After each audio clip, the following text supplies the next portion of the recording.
Buenos días, Dios les bendiga. ¿Cuántos creen que muchos son los llamados, pero pocos los escogidos? Gloria sea al Señor.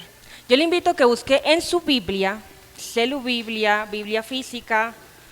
No creo que Biblia mental, porque muy poca gente sabe la Biblia de memoria, pero si se la sabe toda de memoria, entonces busquen su pensamiento, 1 Corintios 3.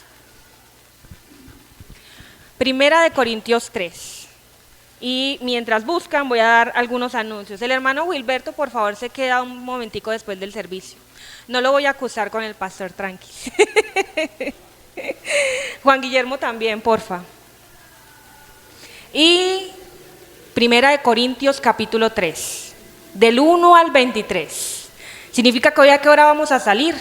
A las 23 horas, no mentiras. 1 Corintios. Capítulo 3, versículos del 1 al 23.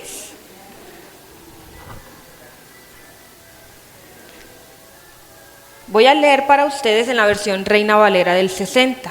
Y leemos bajo la unción del Padre, del Hijo y del Espíritu Santo. ¿Qué dice el título? De manera que yo, hermanos, no pude hablaros como a espirituales, sino como a carnales, como a niños en Cristo.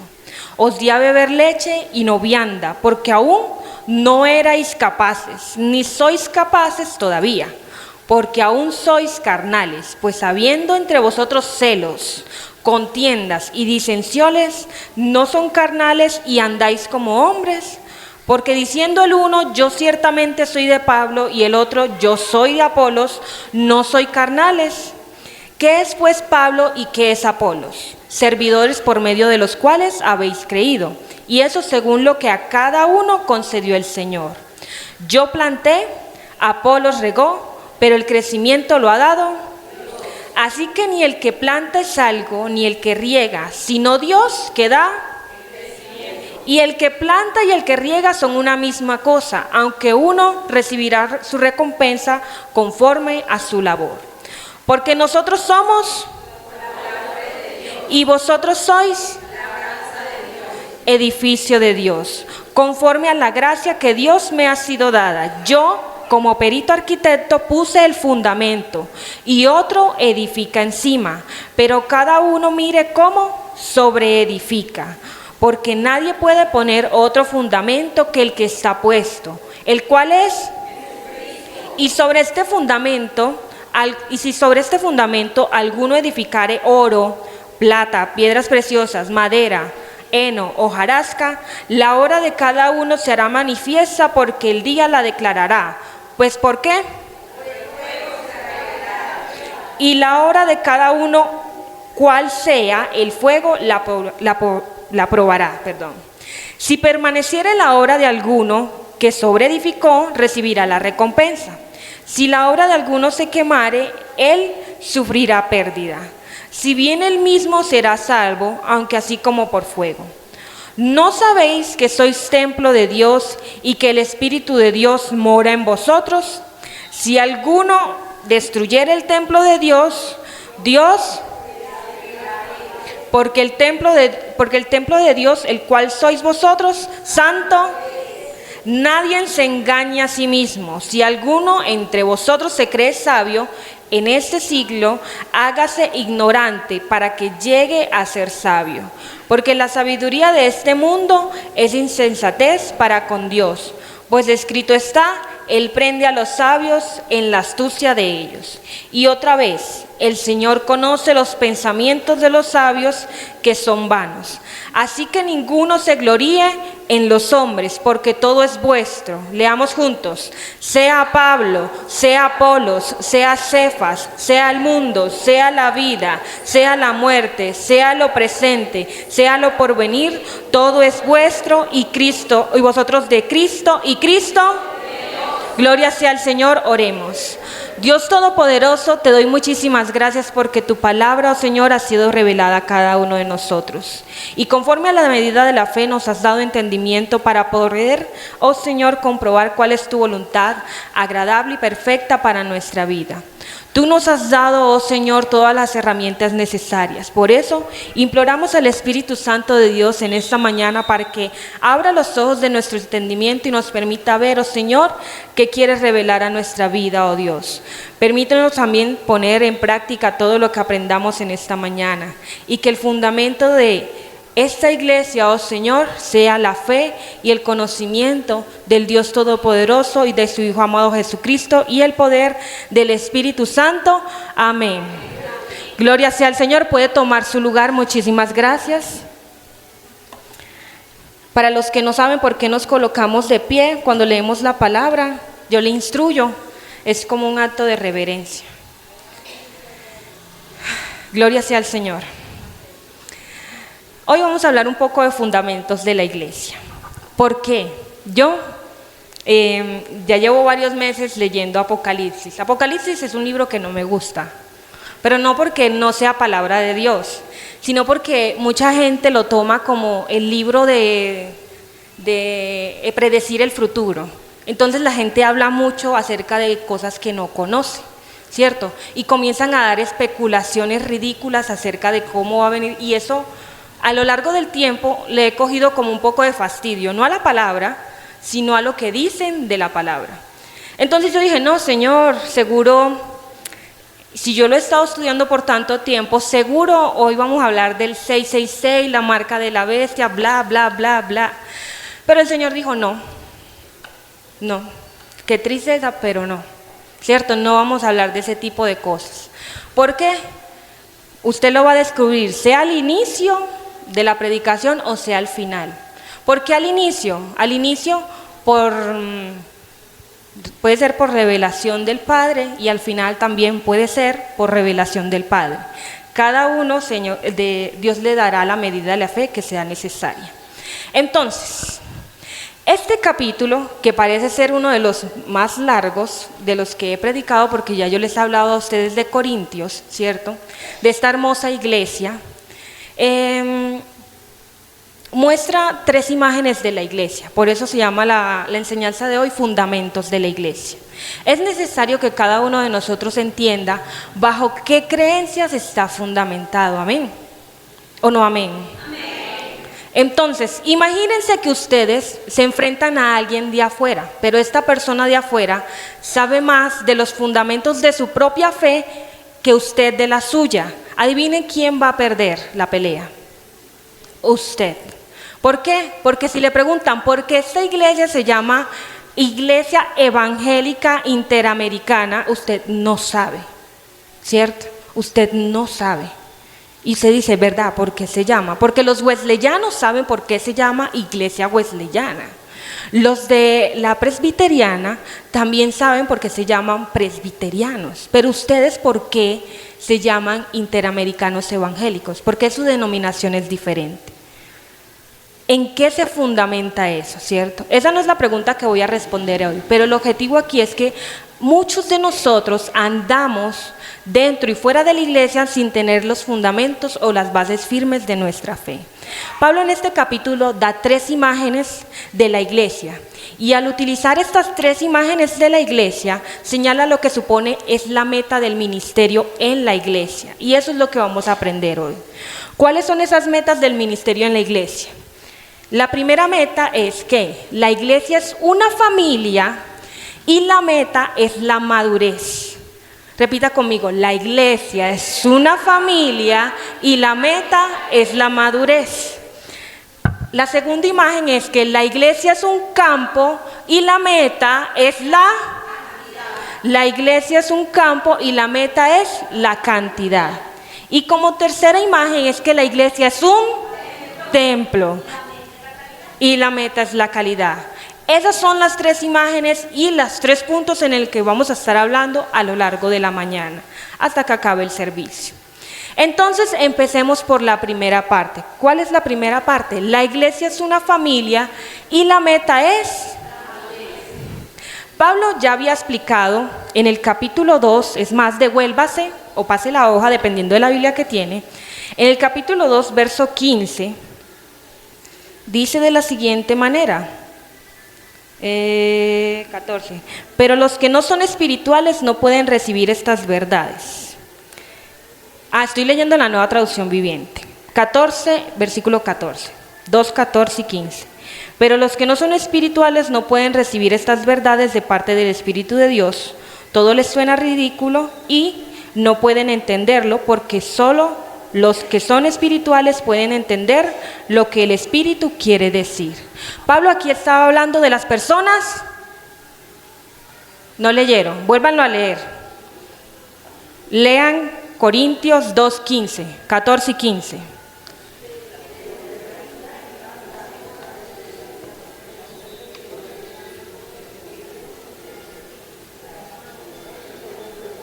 Gloria a Dios. Entonces, ¿de cuáles personas están hablando esos versículos?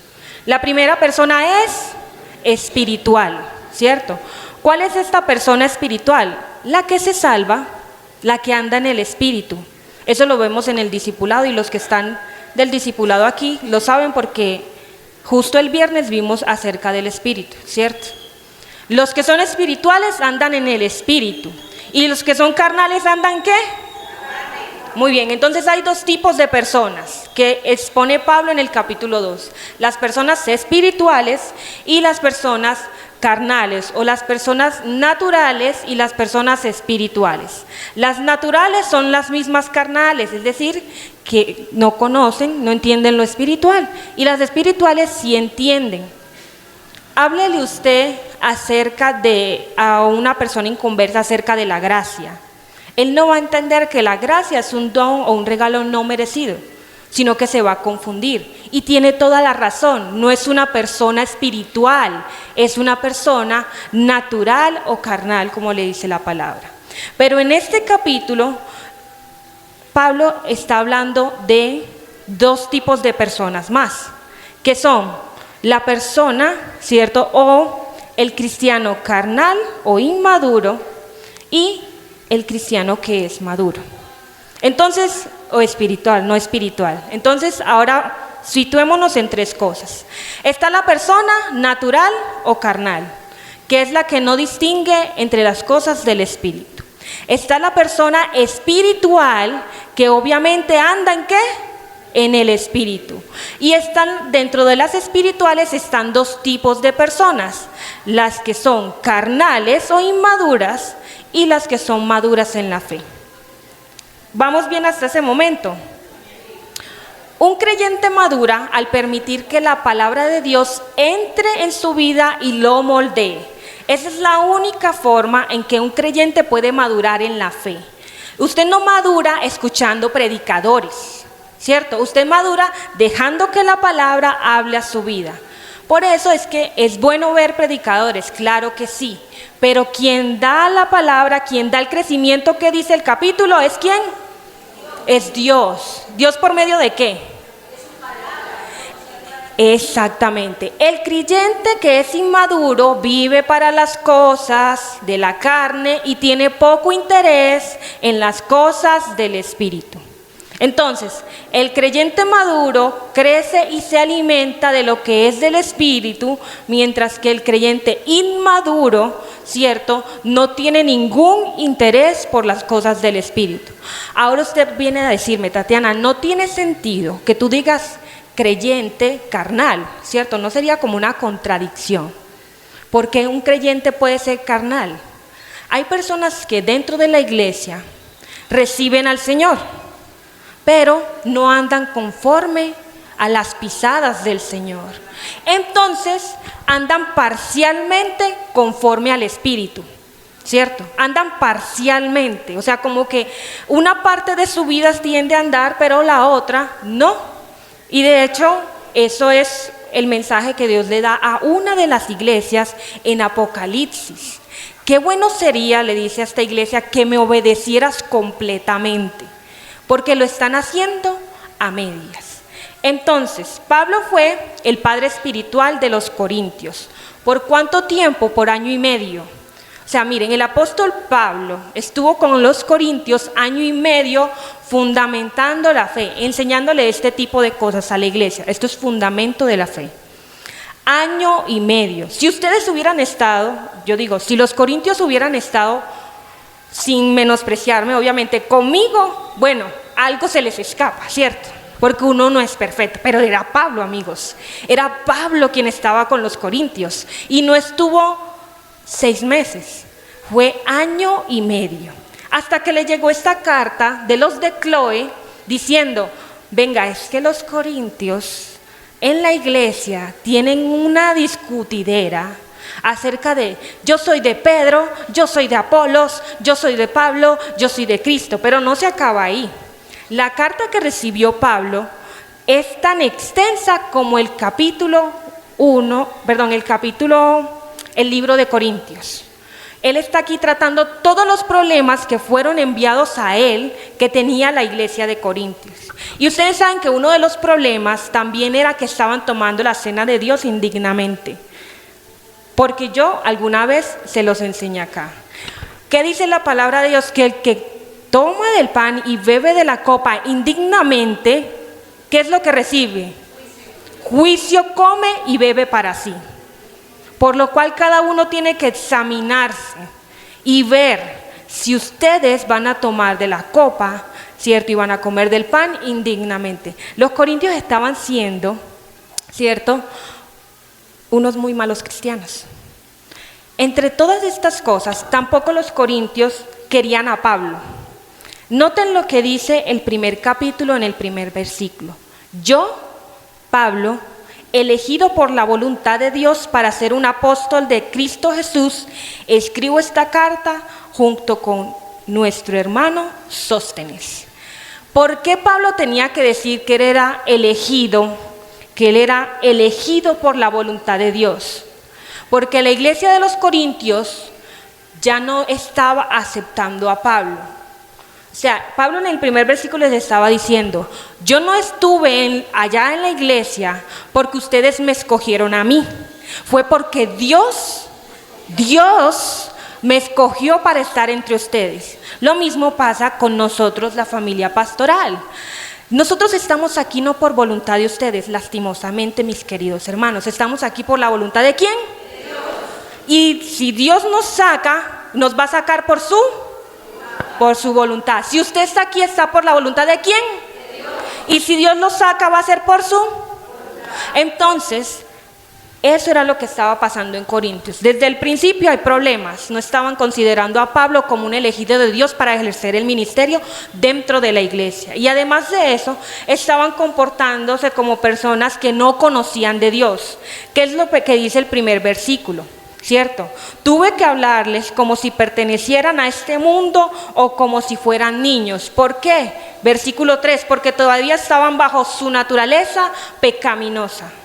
Estaban bajo la naturaleza pecaminosa. Y esta carta fue escrita 3 años después. Entonces, año y medio de ministerio de Pablo, 3 años después llega la carta y estos, en vez de crecer, ¿cierto? Fueron para abajo. Entonces, miren, hermanos, aquí pueden haber 300 familias pastorales, ¿cierto? Y todas pueden darles los fundamentos de la fe y de la iglesia, así como lo hizo Pablo, lo hizo Apolos, lo hizo Pedro, ¿cierto? Para los que no saben, Cefas en arameo es Pedro, entonces por eso yo digo Pedro, listo. Entonces, pueden haber, hasta el mismo Jesús puede descender acá. Pero si ustedes deciden no crecer, ¿de quién fue la decisión? Exactamente. Aquí se le puede dar el fundamento de la fe, pero si ustedes no deciden escudriñar la palabra de Dios, no van a crecer. Ahora, ¿cuáles son estas señales, cierto, de la madurez que el Señor espera de la iglesia y que ustedes tienen que aprender a identificar a partir de hoy? ¿Por qué les digo que mejor me incluyo en la colada? Que debemos aprender a identificar nosotros el día de hoy. La iglesia es una familia y la meta es la madurez, pero ¿cuáles son las señales de la madurez? ¿Cuáles son? La primera señal de la madurez es que usted puede determinar si usted es maduro de acuerdo a la dieta que consume. Se dirá, ¿cómo así? ¿Cómo así? Veámoslo a la luz de la palabra, ¿cierto? Eso está en los primeros 4 versículos. Amén. Entonces, ¿qué es lo que dice el primer versículo en la parte final? El versículo 2, leamos. Os di a beber leche y no vianda, porque aún no erais capaces, ni sois capaces todavía.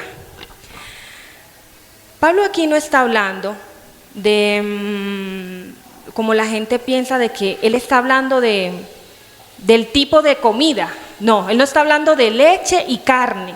Él está hablando de leche, yogur, queso y todo lo que siguen los derivados. Él no está hablando del tipo, sino del grado de la comida, del grado.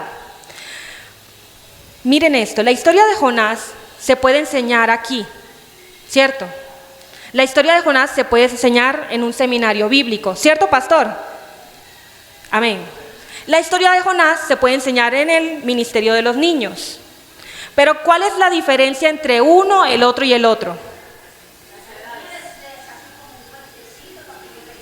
Exactamente, a los niños cuentecito, a los del seminario, pastor, ¿qué les dicen? Lectura, investigación, full cosas, exposición, pra. Y a la gente de la iglesia, ¿cómo se les da la historia de Jonás? Silencio abismal. Hermanos, son diferentes, es la misma historia, diferente edad, diferente nivel de conocimiento. Pablo les está diciendo, yo quise explicarles la historia de Jonás como personas de seminario, pero ustedes no se ocuparon de la palabra durante todo este tiempo y en vez de eso tengo que hablarles como a niños del ministerio infantil.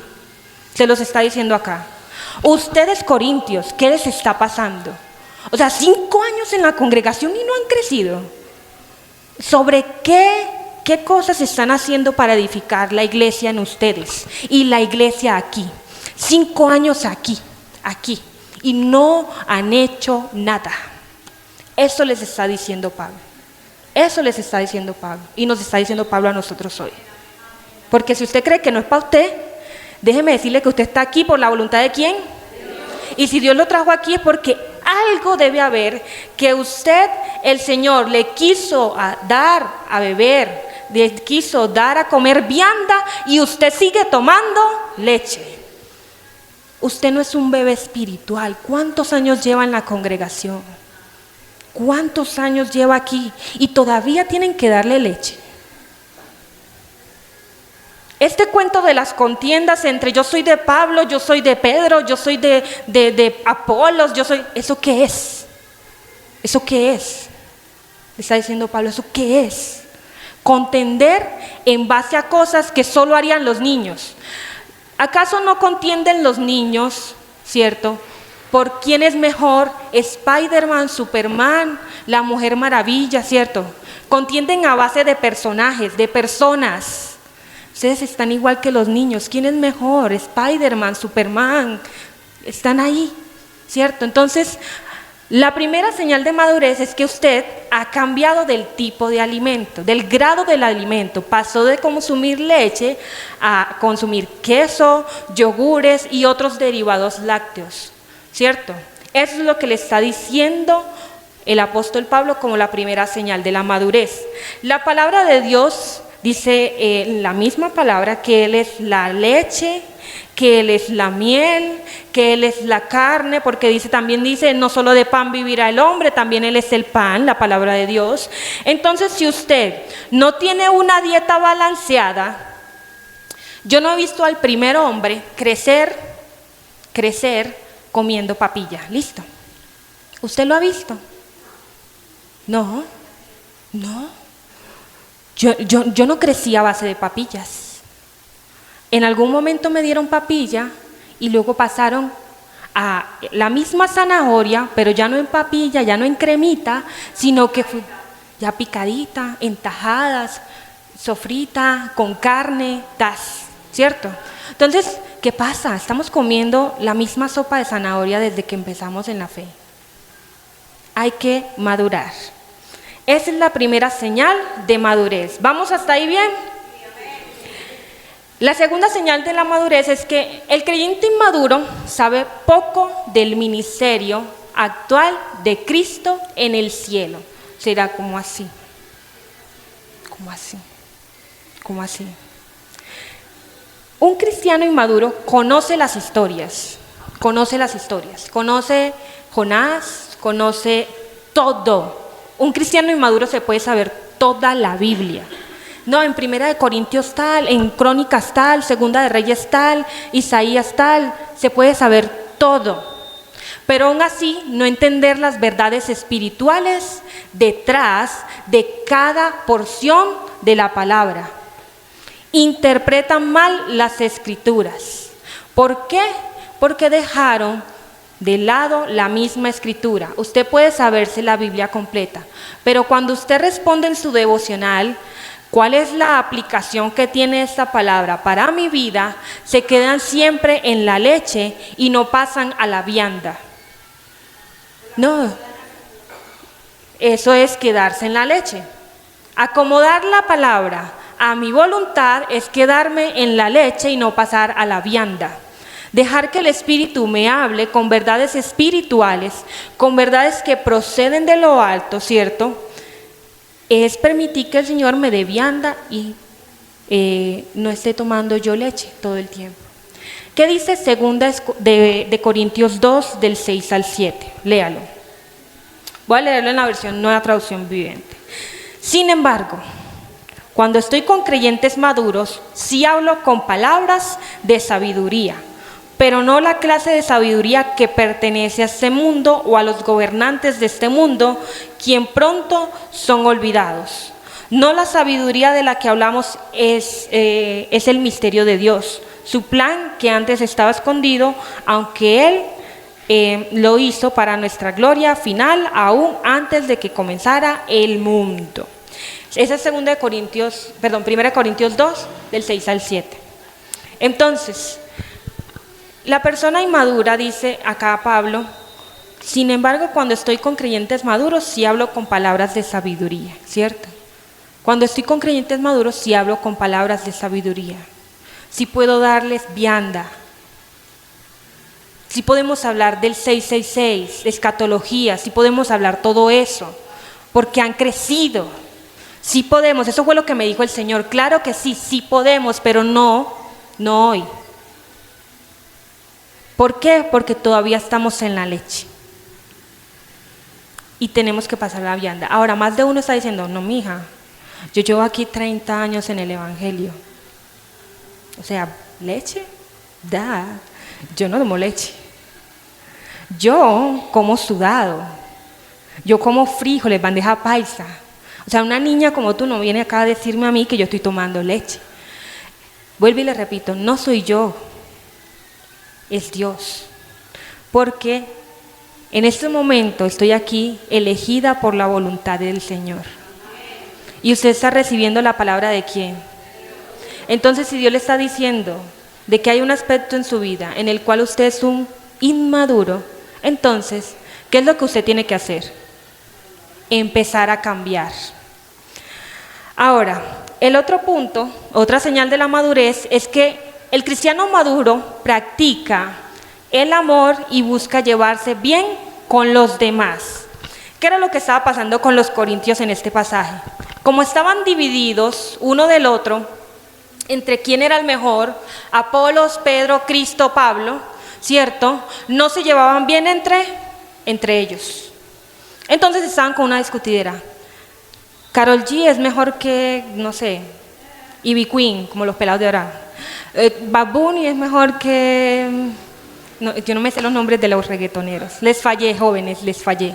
Bad Bunny es mejor que Wisin y J Balvin. Hermanas, saben más que yo.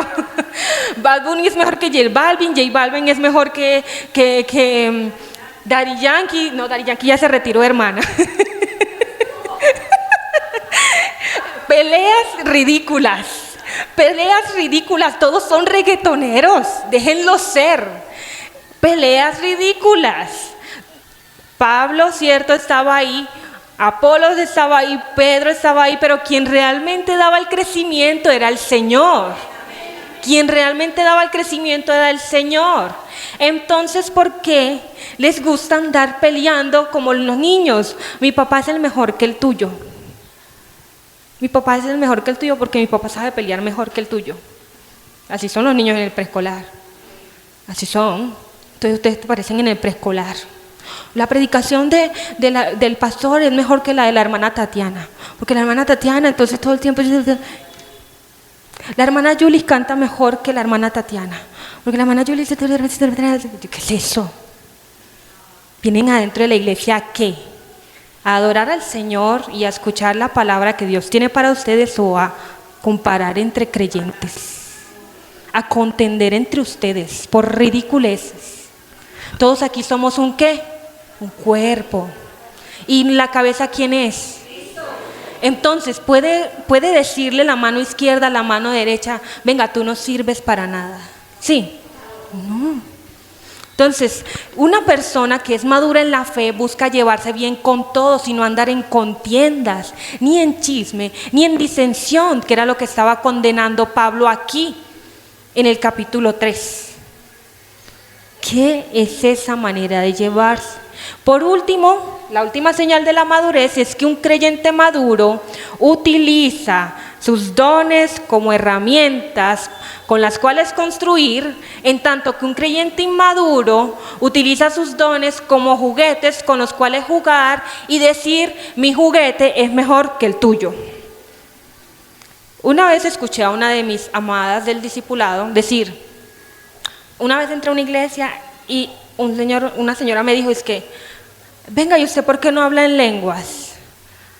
Como diciendo, qué poca espiritualidad tienes por no hablar en lenguas. Porque todos en la iglesia estaban, esas cosas que dicen, ¿cierto? Estaban, y vienen y se le acercan a la hermana y dicen, ¿tú por qué no hablas en lengua? ¿Quién elige quién va a hablar en lenguas? ¿Quién da el traductor? Entonces, sería correcto que nosotros jugáramos con los dones como trofeos con los cuales decir, yo soy mejor, porque yo tengo un nivel más grande que el tuyo.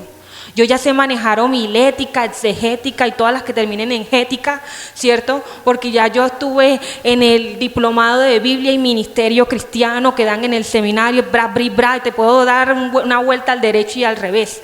Parecemos nuevamente niños. Mi Spider-Man es original porque valió 100,000 en el éxito, mientras que el tuyo fue del todo a 5. Los que sirven en la iglesia como diáconos en la puerta son menores porque sirven acá abajo, mientras los que sirven acá arriba en el altar, porque el altar es un poquito más alto, entonces son mejores. Vamos bien, ¿oyeron? Eso no está bien. Todos somos un cuerpo y la cabeza, ¿quién es? Entonces, un cristiano maduro utiliza sus dones como herramientas con las cuales construir y no derribar. Porque a veces creemos que nuestro ministerio está para juzgar a los demás y derribarlos. Porque, no, yo soy mejor, yo sé de Biblia. Yo sé, no, esta no tiene hombreras, lo siento mucho, no puedo hacer eso. Yo sé más. Y viene una persona de afuera, entonces, hermana, señorita, colóquese una falda más larga. Y no la dejan pasar de la puerta o la hacen sentir incómoda porque ella vino de la forma en que vino. ¿Quiénes son ustedes para juzgar? Dejen que la persona entre y que Cristo transforme. Amén. Amén. Que sea Cristo quien haga la obra.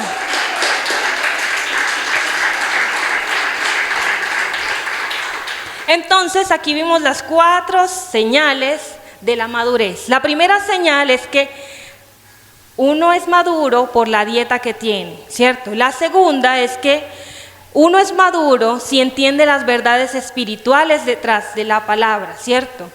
La tercera es que uno es maduro si practica el amor y busca llevarse bien con otros. Y la cuarta es que un cristiano maduro, ¿cierto? Es aquel que utiliza bien sus dones, con los que construye y no derrumba. Amén. Ahora vamos a ver que la iglesia, ¿cierto?, es un campo y la meta es la cantidad. Pablo le gustaban los cuadros de agricultura, ¿cierto? Ustedes se dan cuenta que él dice, vosotros sois labranza de Dios y ustedes son el campo cultivado de Dios, dice en la palabra. Entonces es como si nosotros fuéramos la granja del Señor para Pablo. A él le encanta utilizar estas figuras. Pablo entonces tomó la imagen que enseñó Jesús en Mateo 13, del 1 al 9, ¿cierto? O del 18 al 23, donde dice que nosotros somos, donde está la parábola del sembrador, nosotros somos un terreno, ¿cierto? Él dice, nosotros somos un terreno, y la buena semilla en un buen terreno da buen fruto. Pablo esta vez no está hablando de forma individual, Pablo esta vez está hablando de forma colectiva. Ustedes son la granja, el terreno. Entonces, ¿cómo se aplica esta imagen del campo, cierto, a los problemas especiales que hay dentro de aquí de la iglesia y que estuvieron también en la iglesia de Corintios? La primera imagen es la diversidad del ministerio. Pablo dijo que él plantó la semilla, ¿cierto? Y que Apolos la regó. Pero solo Dios podía hacer que creciera. Solo Dios podía otorgarle vida a eso que ellos dos habían estado manteniendo. Entonces, un obrero ara la tierra y el otro siembra, ¿cierto? Y otro tercero puede regar la tierra porque hay que estar ahí, ¿cierto? Un cuarto puede vigilar que no crezcan malezas, que no hayan plagas, ¿cierto? Un quinto puede hacer conteo periódico de cómo está la situación en el terreno. Entonces, la diversidad del ministerio indica eso. Un ministerio, ¿cierto? Es un campo cuando hay personas que están en diferentes funciones y trabajan en un mismo terreno. El terreno de Dios es la iglesia. Y si ustedes están aquí, ¿cierto? Significa que ustedes están trabajando dentro de esta granja. Suena como que hay estos animales, no. Dentro de este terreno, vamos a hacerlo así, dentro de este terreno, para hacer crecer la iglesia en cantidad. ¿Por qué? Porque la meta de la iglesia es la cantidad, lo dice Pablo. Segundo, ¿cierto? Es la necesidad de humildad. No son los obreros humanos los que producen la cosecha, sino el Señor de la cosecha. Por eso nosotros cantamos, alza tus ojos y mira, la cosecha está lista no por nosotros. Nosotros podemos arar el terreno, pero quien crece la situación es el Señor.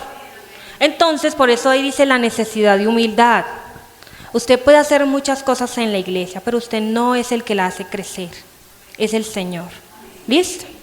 El énfasis debe estar colocado en Dios y no en los hombres. ¿Qué era lo que estaba pasando con los corintios? Se estaban enfocando en Apolos, Pedro y Pablo, mas no en ¿quién? En Cristo, en Dios Todopoderoso.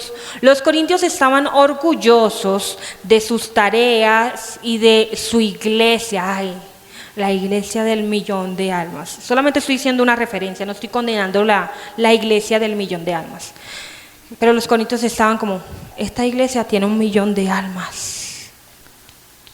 Somos mejores que porque nos gusta compararlos, mejor que los católicos, que los mormones, que los Jesús solo, Hare Krishna, ¿cómo es? Testigos de Jehová, los seguidores de Alá, los judíos, los aquello. ¿A usted el Señor lo mandó a eso? No sé si en qué parte de la Biblia nos sentamos ahorita al final del servicio para ver dónde dice que el Señor dice, tienen que compararse con los otros a ver si ustedes crecieron en cantidad. No. El Señor les está diciendo, usted ocúpese de la tarea que le asigné. Su don es predicar, predique. Su don es servir dentro de la iglesia, ayudando en la parte de la cocina, cocine. Porque la gente cree que los únicos dones que existen son los únicos que la hermana Alice mostró en la predicación. Don de profecía, don de maestro, don de el pastorado, donde el evangelista, el que hace milagros, el que y tumba a un montón de gente. No sé cuál es ese don, pero bueno, lo estoy mencionando porque a veces creemos que esas cosas hacen parte de las cosas del Señor. Sí, el ministerio sí, esos ministerios raros que se inventan ahora. Entonces, si no hacen algo grande, entonces no están trabajando para el ministerio. No, trabajar para el ministerio no es agruparse, ir a la minorista a buscar si hay algún indigente que no ha comido. Eso no es ministerio, dicen ustedes. No, eso no es ministerio. Ir a un ancianato donde la gente suele abandonar a las personas de edad avanzada, no, eso no es un ministerio. No. Profecía es ministerio. Profecía es ministerio, predicación es ministerio, cantar aquí es ministerio. No. Pero hacer brigadas de salud, no, eso no es ministerio. No, parece que no. Cuando el Señor nos dice que nosotros tenemos que ser hospitalarios, tenemos que amar al prójimo, tenemos que dar, ¿cierto? No, eso no es ministerio, hermana. Porque entonces nos gusta andar comparando. Entonces no. Si no es sacar adelante, entonces no hay ministerio. Es necesario que nosotros aprendamos a ser humildes. El ministerio no consiste en que los hombres nos vean. Si los hombres los ven, ya recibieron su recompensa. Pero les digo que mayor es la recompensa que van a recibir de aquel que lo ve todo. Amén. La tercera señal es la unidad de propósito. Entonces, para que la iglesia llegue a la meta de cantidad, tiene que haber unidad ¿de qué? De propósito. Repita conmigo, tiene que haber unidad de propósito. ¿Por qué? Imagínense que aquí unos trabajen para Apolos. No, dejemos a Apolos quieto. Imagínense aquí que unos trabajen para la gobernación de Bello y otros trabajen para la gobernación de Medellín. Los que trabajan para de Medellín van a trabajar en pro para que la gobernación de Medellín crezca, ¿cierto? Mientras que los que trabajan para la gobernación de Bello van a trabajar para que la gobernación de Bello crezca. Eso es lo que pasa dentro de la iglesia cuando usted no tiene unidad de propósito. Está trabajando para diferentes cosas, más no para hacer una iglesia que llegue a la meta de la cantidad. Que sea una iglesia que llegue a la meta de tener creyentes que conozcan y multipliquen la palabra de Dios. Entonces, una persona, les voy a decir esto, porque es real. Usted participó de la cosecha de la papa que se comió esta semana. Usted participó del riego de la papa. Participó de la siembra. Usted no participó, pero usted está comiendo. Entonces, una persona participa de la cosecha y sin importar qué clase de trabajo hace dentro de la granja, ¿cierto? Tiene que estarlo haciendo para el Señor, porque todos cosecharemos juntos. Todos cosecharemos juntos. Todos ejercemos diferentes. Ahora le pregunto, ¿usted oró por los alimentos? ¿O usted ora para que el Señor siga produciendo alimentos? Amén. Entonces usted no estuvo en la parte de la siembra, ni del riego, ni del arado, pero usted participó de la oración. Entonces eso significa que usted no va a ser partícipe de la cosecha. No. Cada uno dentro de la iglesia tiene diferentes labores, pero todos participaremos de la cosecha. ¿Dónde? En el cielo. Ahora, ya hemos llegado al segundo punto. El primer punto entonces era que la iglesia es una familia y la meta era la madurez, ¿cierto? La segunda era que la iglesia es un campo y la meta es la cantidad. El fruto, todo fruto, yo lo dije una vez, tiene semilla, ¿cierto? Todo fruto tiene semilla. Algo que me preocupa es que ya están creando los cultivos sin semilla, porque a algunos parece que no les gusta chupar la pepa del mango, ¿cierto? No, qué pereza pelar el mango y que aparezca la pepa. Entonces están haciendo cultivos donde no hay tal cosa como pepa. A mí me parece alarmante desde el punto de vista ambiental. Algunos de ustedes parece que quieren cosechar, pero que el fruto no lleve pepa, porque se quedan aquí dentro de la iglesia y no hacen nada para que la iglesia crezca en cantidad. O sea, no hay semilla, no hay semilla.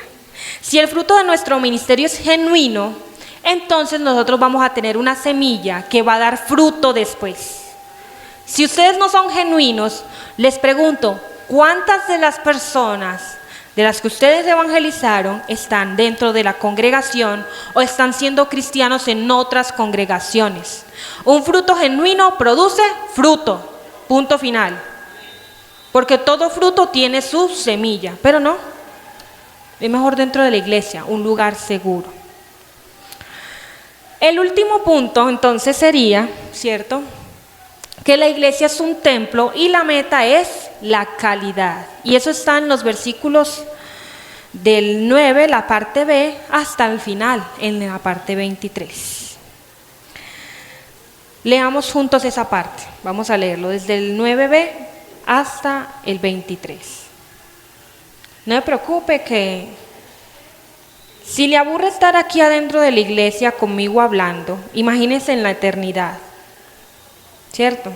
Yo hablo, pero el Señor me imagino que debe hablar más que yo.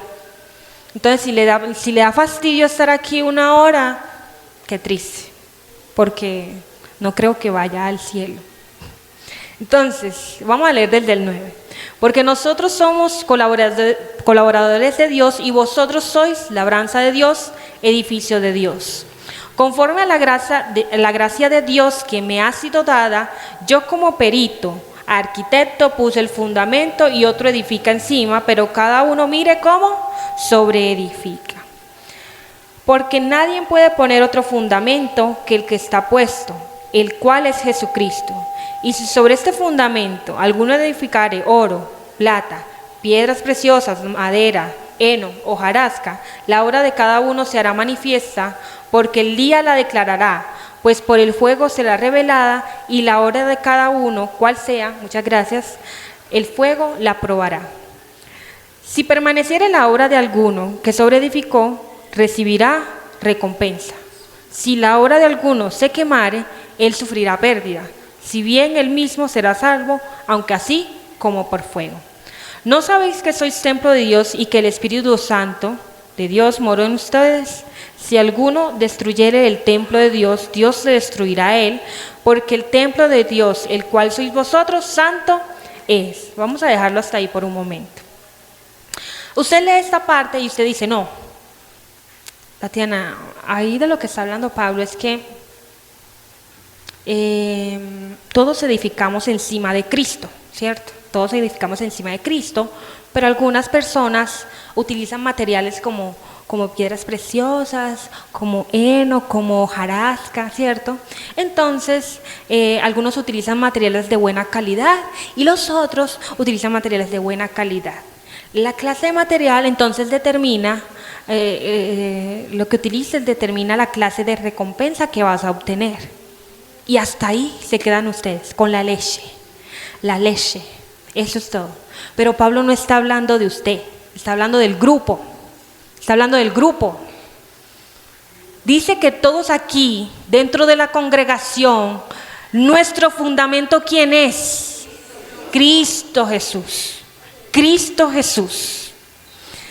Esta no es la interpretación completa del pasaje. Decir que yo como iglesia, entonces tengo el fundamento de la fe y sobre mí, y entonces si yo coloco piedras preciosas, cuando pase por el fuego, no me quemaré y al final obtendré la señal del Señor y pasaré. No, solamente está hablando de eso. Está hablando que usted dentro de aquí de la iglesia tiene una labor. Imagínense una red, ¿cierto? Todos aquí están sosteniendo un hilo que conecta a cada uno de ustedes que está dentro de la congregación. Si alguno suelta el hilo, el resto de la congregación sostiene la red, ¿o no? ¿Sí? Si usted suelta un hilo, el resto de la congregación sostiene la red. ¿De quién depende si usted vuelve a tener el hilo que Dios le dio o usted lo suelta de usted mismo? Usted puede recuperar el hilo, pero puede también soltarlo. El Señor no lo está obligando a que trabaje aquí. Entonces, Pablo está tratando el tema de la edificación de la iglesia local, el templo de Dios. En 1 Corintios 6, 19 y 20, el creyente individual es el templo de Dios. Pero aquí lo que se tiene en vista es la asamblea local, esta asamblea local. En Efesios 2, del 19 al 22, toda la iglesia es comparada con el templo ¿de quién? De Dios. Entonces, Pablo señala que un día Dios juzgará entonces nuestra labor con relación a la asamblea local. Eso es lo que está diciendo aquí, perdón, no aquí, acá, en la versión de la palabra. Él no está diciendo que usted va a ser probado por fuego, no. Va a ser la red que está aquí conectada la que va a ser probada. Entonces, van a haber algunos que su hilo va a tener piedras preciosas, pero otros van a edificar su hilo a base de hojarasca, de heno, de madera, de bambú. Pasa el fuego del Señor probando material en la iglesia, en la asamblea local, y cae media iglesia. ¿Por qué? Porque algunos entonces están viendo otras cosas que no deben ser. Debemos edificar de la manera en que Dios quiere que lo hagamos, pero ¿cuáles son esos requisitos? El primer requisito es que debemos edificar sobre el fundamento adecuado. ¿Y cuál debe ser el fundamento? No, otra vez, ¿cuál debe ser el fundamento según la porción de la palabra que estamos leyendo? Jesucristo. Entonces, debemos edificar sobre el fundamento adecuado. Eso está en el versículo 10 y 11. 10 y 11, ¿qué dice? Por la gracia que Dios me dio, yo eché los cimientos como un experto en construcción. Ahora otros edifican encima, pero cualquiera que edifique sobre este fundamento tiene que tener mucho cuidado, pues nadie puede poner un fundamento distinto del que ya tenemos, que es Jesucristo. Nadie puede poner otro fundamento distinto a Jesucristo. Entonces, primero, debemos edificar sobre un fundamento adecuado. Ahora, ¿cuál es el segundo punto? ¿Cierto? Sí. Listo. El segundo punto es sencillo, ¿cierto? Y es que debemos edificar con los materiales adecuados. En esta semana estuve hablando, ¿cierto? Estuve hablando con los del discipulado, que son personas muy sabias, gloria a Dios. Algunos de ellos trabajan en construcción y yo les decía, la casa en la que los pastores y mi persona vivíamos en La Guajira se estaba cayendo, como cosa rara, ¿cierto? Pero ¿qué era lo que estaba pasando? Nosotros vivíamos cerca de la playa, yo podía caminar y ¡pum! Ahí tenía la playa. Pero ustedes saben, cuando uno edifica sobre la arena, ¿qué pasa? Entonces la casa se estaba colocando como a medio lado, ¿cierto? El que edifica sobre la arena le pasa eso. Uno de los del discipulado decía, yo he tenido que hacer con, obviamente, las herramientas que utilizan los constructores, huecos de hasta 4 metros hasta encontrar como firmeza en el terreno, ¿cierto? Déjeme decirle una cosa. El heno, la hojarasca, ¿cierto? La paja se encuentra fácilmente, pero las piedras preciosas tienen que ser excavadas para ser encontradas. Tienen que ir a lo profundo para encontrarse, ¿cierto? Si usted está construyendo su red con heno, hojarasca y matorral, ¿cierto? Significa que usted no está haciendo las cosas como debe, porque está recogiendo lo que encuentra encima, mas no está yendo profundamente al cimiento de Jesucristo. Usted está aquí encimita, como la casa en la que vivían los pastores y mi persona, cayéndose a medio lado, porque aunque la base estuvo firme, su material de construcción dice otra cosa de usted. Entonces está a medio lado, ¿cierto? Porque es muy fácil tener hojarasca, pero muy difícil obtener piedras preciosas que le ayuden, ¿cierto? Amén. Entonces, el tercer punto es que debemos edificar según el plan adecuado. Uno de los más grandes problemas que tuvimos como familia pastoral, ¿cierto? Y lo digo ahora para que ustedes, porque ya vamos a finalizar, fue que nosotros venimos del pueblo, ¿cierto? Venimos somos del pueblo, o sea, este cuento de la ciudad no era de nosotros, eso son ustedes. Nosotros comíamos con las manos de vez en cuando, nos ensuciábamos, pasábamos barro, todo lo demás. Para nosotros el pueblo era el pueblo. Entonces cuando uno en el pueblo dice, vamos a predicar, sin pensarlo 2 o 3 veces, todo el mundo se suma y sale. Se suma y sale. Vámonos a ir a tal vereda tal, fum, fum, vámonos. Sin importar si teníamos que ir a pie o en camioneta o si se nos prestaba una cicla. Todos, inclusive los jóvenes decían, colóquese las pantaneras, vámonos. Venga, es que vamos. Esa era la manera en que nosotros trabajábamos en la iglesia. La iglesia tenía unos 500 personas, pero apenas uno decía, vamos a una jornada evangelística, colocaban las botas y sale. ¿Qué pasó aquí? Hermanos, vaya shock el que recibimos nosotros. Nosotros dijimos, vigilia. Aparecen 5. Yo dije, ¿qué?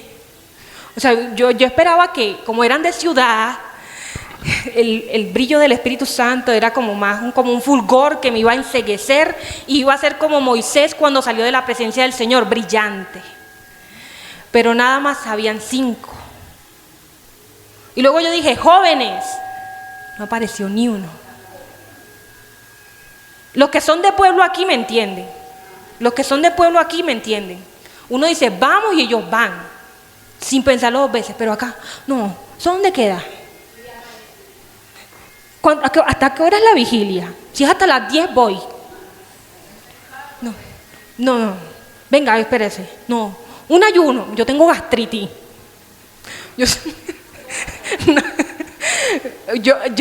Recibíamos más peros que voluntad. Pero nosotros decíamos, bueno, gloria a Dios, porque donde hay 2 o 3 reunidos, ahí está el Señor. Gloria a Dios. 2 o 3. Y es decir, gloria a Dios. Pero usted va al pueblo y usted dice, ¿qué es esto? El pastor Lazar, hace varios días, decía eso, ¿cierto? El que mucho se le perdona, mucho ama. Pero el que poco se le perdona, poco ama, dice la palabra del Señor.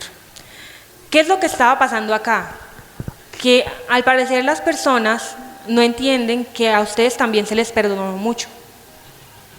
Y que por consecuencia ustedes tienen que amar en la misma cantidad.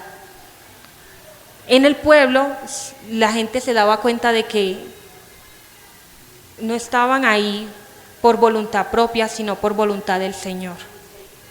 O sea, ustedes no se imaginan, y ojalá tengan la oportunidad. No estoy diciendo que les deseo el mal, porque algunos dicen, uy, hermana Tatiana, está deseando que nos devolvamos para el pueblo. O sea, pasamos del moridero a la ciudad y está deseando que volvamos al moridero. Ojo con la humildad, ¿cierto? Yo no les estoy diciendo que el pueblo sea mejor. Nosotros pudimos ver que el fervor de la gente del pueblo es mucho más grande que el de la gente de la ciudad. Con más sacrificio. O sea, ojalá el Señor, como pasa por fuego, algún día les toque ver el fervor del pueblo, ¿cierto? Es impresionante. O sea, en algunos momentos yo recuerdo y yo digo, ay Señor, cuánto evangelizaba en los semáforos con los jóvenes. Y recuerdo esas o sea, 16, 17 años y me lleno como de felicidad. Pero también comprendo de que el Señor va a edificar esta iglesia con el plan adecuado. No estoy diciendo que ustedes sean peores que los del pueblo. El Señor trabaja con los del pueblo a la manera del pueblo. Pero confío en que Dios estará enviándonos a nosotros el plan adecuado para trabajar con ustedes que son de ciudad. ¿Por qué? Porque uno de los principios de la iglesia es que debemos edificar según el plan adecuado. No podemos seguir siendo de pueblo y trabajar con gente de ciudad. Pablo que decía, me hice a los gentiles, gentiles. Me hice a los judíos, judíos, ¿cierto? ¿Para qué? Para que el evangelio llegara. Pero si ustedes no son capaces de hacerse a los gentiles, gentiles, entonces ahí hay una falla. No estamos utilizando el plan adecuado. Queremos imponer lo que queremos hacer y no estamos entendiendo a la gente de aquí, de ciudad, del barrio, de la frontera, de la Zamora, de Peniel.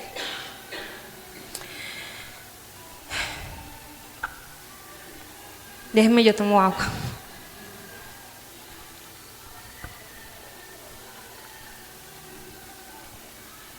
Algunos miembros de las iglesias quedan muy asombrados cuando se dan cuenta al interior de la iglesia de que la iglesia no es un negocio. No viene con la concepción, o algunos vienen con la concepción de que aquí adentro hay un negocio en el que tú diezmas y el pastor se hace rico. Hermanos, no. ¿Por qué? Porque quien ejerce el plan adecuado es el Señor. El mundo sí depende de la promoción, de los influencers, del prestigio, de la influencia, ¿cierto?, del dinero y de la influencia de personas importantes. Pero aquí la iglesia no depende de eso, depende del Señor. Entonces, cuando entramos a veces, uno piensa, no, aquí en la iglesia dependen del pastor, no, dependemos de Cristo. Dependemos de Cristo, amén. La iglesia que imita al mundo puede durar algún tiempo. Por ejemplo, hay iglesias que se fundamentan bajo el nombre de algún pastor. La iglesia de la pastora tal o del pastor tal. Y usted sabe, yo no tengo que decir nombres. Y ustedes saben cuántas iglesias no están bajo el nombre de Cristo, sino bajo el nombre de un pastor. Y funcionan durante cierto tiempo, pero al final se caen, porque el fundamento es un pastor, es una persona, no Cristo. No están bajo el plan adecuado, ni tienen los materiales adecuados y su fundamento no es el Señor Jesucristo. El cuarto punto, ¿cierto?, es que debemos edificar con la motivación adecuada. Ya vamos a terminar, no se preocupen. La motivación de nosotros lo expresa la palabra como agradar al Señor. ¿Cuál debe ser la motivación de nosotros? Entonces los miembros de la iglesia de los Corintios, ¿qué era lo que estaba pasando con ellos? Su motivación no era la adecuada. Ellos estaban trabajando para Apolos, estaban trabajando para Pablo, estaban trabajando para Pedro, pero no estaban trabajando ¿para quién? Para Dios. El no trabajar para Dios divide la iglesia. El no trabajar para Dios divide la iglesia, porque usted está trabajando bajo un propósito diferente al que Dios le instituyó. Dios le instituyó de ¿qué es lo que dice al final de los evangelios? Nos encomendó una tarea, la gran comisión, ir por todo el mundo y predicar el evangelio a toda criatura, ¿cierto? Y dice, bautizándolos en el nombre del Padre, del Hijo y del Espíritu Santo. Pero algunos no trabajan bajo esos fundamentos. Entonces, su motivación es la inadecuada y dividen la iglesia. Les encanta ser fuente de división. Entonces yo soy de Apolos, yo soy de Pablo y yo soy de Pedro. Y llega alguien nuevo y ve la división. ¿Quién quiere estar en un cuerpo dividido? Filipo II, padre de Alejandro Magno, tenía el dicho divide et impera, que es divide y reinarás. Es la estrategia militar, política y social más vieja que existe. Porque es real. ¿Por qué creen que el pastor dice, el diablo vino para hurtar, matar y dividir? No dice para destruir. El versículo realmente dice para destruir. El pastor acá dice para dividir. ¿Por qué creen que lo dice? Porque un pueblo dividido es más fácil de contaminar. Ah, no, es más fácil de entrar. dividamos a esta gente, segmentos de personas, los que se creen más santos, los que creen que cantan mejor, los que hacen trabajo social, los que trabajan como servidores dentro de la iglesia. Y hagámoslos hablar unos mal del otro. ¿Qué te pasa? Apolos era el hombre de los milagros. O sea, él hacía cosas. ¿Qué te pasa, amigo? Pablo, inmediatamente el Señor se le reveló, comenzó a predicar el evangelio. Pedro, ¿quién fue el que desencadenó el Pentecostés? ¿Qué pasa? Pedro estuvo con Cristo durante sus años de ministerio, dicen dentro de la iglesia.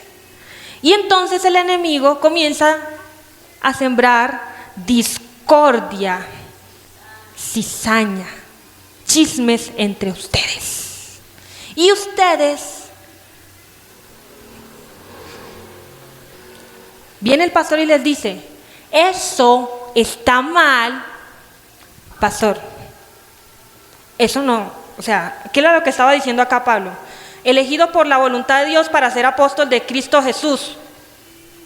Pablo les estaba corrigiendo, pero ellos no querían dar su brazo a torcer. Y antes estaban diciendo que Pablo no era elegido bajo la gracia y el poder del Señor. ¿Usted viene a mí a corregirme? Esto es lo que yo estoy diciendo es para edificar, para hacer los cimientos dentro de la congregación.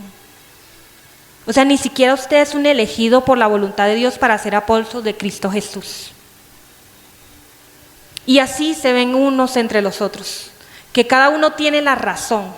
La humildad se fue de sus vidas y el orgullo imperó más que lo que de verdad tenía que imperar. ¿Y qué pasa con las iglesias divididas? Se caen. ¿Ustedes creen que el Imperio Romano no aplicaba lo de divide y reinarás? ¿Por qué creen que llegaron tan lejos? Estrategia social, política y militar. Divide y reinarás. Sembraban personas dentro de cada comunidad y esa persona comenzaba a hacer cosas y esas cosas comenzaban a dar lugar a otras cosas. Hermanos, yo siento que la hermana Tatiana a veces como que, uy no, qué orgullo maneja. Hablando en la iglesia de todas esas cosas cuando ella también es una pecadora. Qué fastidio, qué fastidio. Ay, sí, hermano, no se imagina. O sea, yo le vi que tenía 2 chuzones en los brazos. Seguro le está pegando a la cocaína.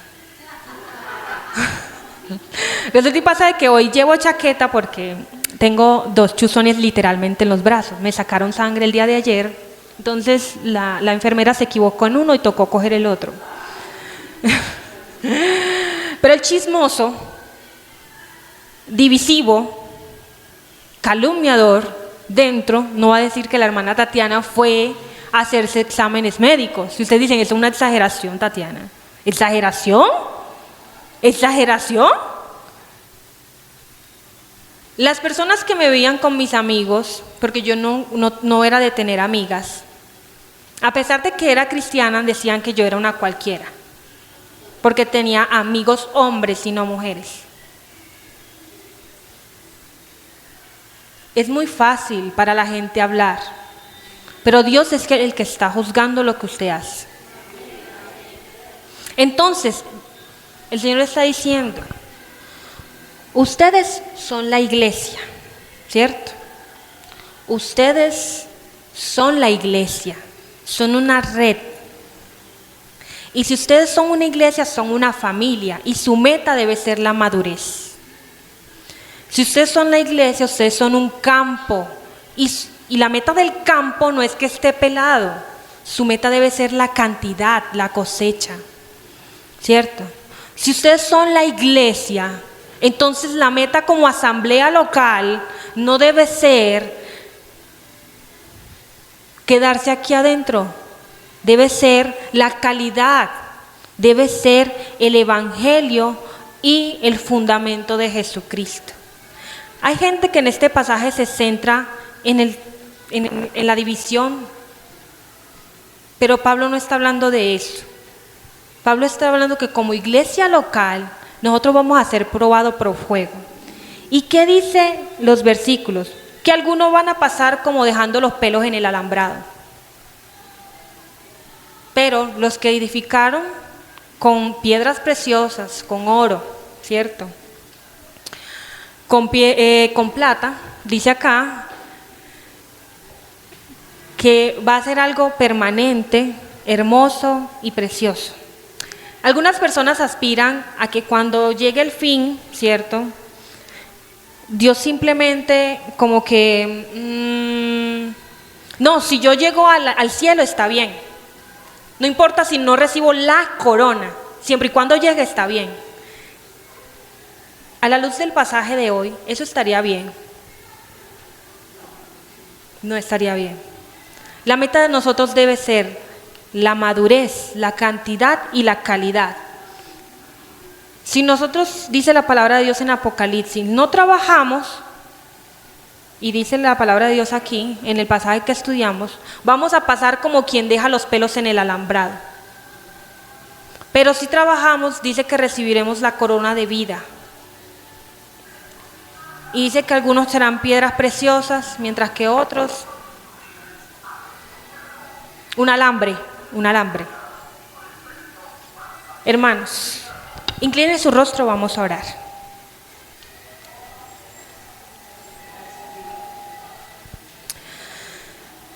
Dios Todopoderoso, tú has hablado a nuestra vida, Señor.